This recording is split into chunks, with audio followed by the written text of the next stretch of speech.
मुख्यमंत्री जी को लाइन पे आना पड़ा, माफी मांगनी पड़ी।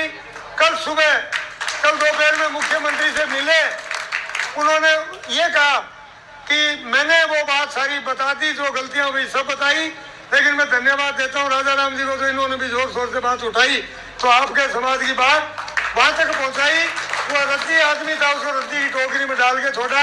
तो ये भी ध्यान रखें, हम गलत काम नहीं करेंगे तो किसी को गलत करने भी नहीं देंगे। धन्यवाद।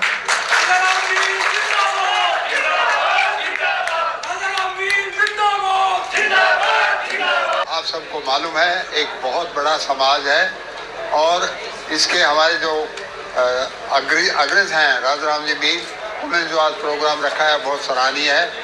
उससे बड़ी बात यह है कि आप सब आए, अपना अमूल्य समय लेकर, आप सबका बहुत बहुत धन्यवाद है। अभी एक छोटा सा प्रकरण आया कर्नल केसरी सिंह का, तो वो पहले दिन से ही कर्नल ही नहीं है, वो मेजर ही है। वो अभी आप लोगों को तो सिविलियन हो, आपको क्या मालूम क्या कर्नल होता है और क्या लेफ्टिनेंट कर्नल होता है। खैर बहुत से जानते भी है क्योंकि कुछ है, लेकिन इस बात को हमने बड़ा जोर शोर से उठाया कि वो कर्नल नहीं है, वो लेफ्टिनेंट कर्नल है, और उसका जो अपॉइंटमेंट है वो ही गलत है। जिस दिन ये उस पर देखा तो मैंने भी एक छोटी सी लाइन लिखी, सिर्फ 2 लाइन, कि Ashok Gehlot has been taken for a ride, what a great tragedy. और वो अभी सब बातें सुन ली आपने। आप सबका बहुत बहुत धन्यवाद। बाकी कर्नल नारायण सिंह जानू आप अभी आज के इस प्रोग्राम, इतने सुंदर प्रोग्राम में हमारे अध्यक्ष राजा राम जी मील साहब, कार्यकारिणी के सारे समस्त पदाधिकारी और नवनियुक्त सारे लोगों को बहुत बहुत बधाई और शुभकामनाएं।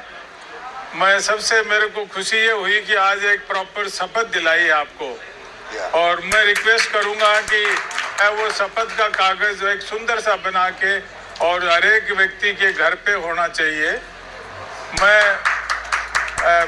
मेरा ज़्यादा इंट्रोडक्शन की जरूरत नहीं है। मंडावा के पास भादड़वास गांव का हूँ मैं। 1964 में मैं IIT रुड़की गया था पढ़ने के लिए।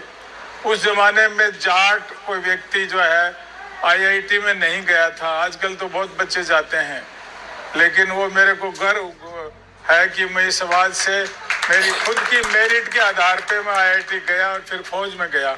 मैं एक फौजी का बेटा हूँ। फौज में हमको जब मिलिट्री से पास आउट होते हैं तो मिलिट्री का अफसर को या मिलिट्री वाले को आप अलग क्यों मानते हो, उसके लिए हमारा एक सिंपल मोटो है। कोई भी आर्मी का अफसर चेटवुड हॉल इंडियन मिलिट्री एकेडमी से पास आउट होता है, वो वहाँ पर एक पत्थर पे लिखा हुआ है 3 लाइनें, safety, honour and welfare of the country comes first, always and every time. The honour, comfort and welfare of the man you command, जिन लोगों को आप कमांड करते हैं उनका आता है number next. Your own ease, comfort and safety comes last, always and every time. Army का एक अफसर इस सिद्धांत पे काम करता है पूरी लाइफ, इसलिए वो जवान का देख रेख करता है, देश की रक्षा करता है।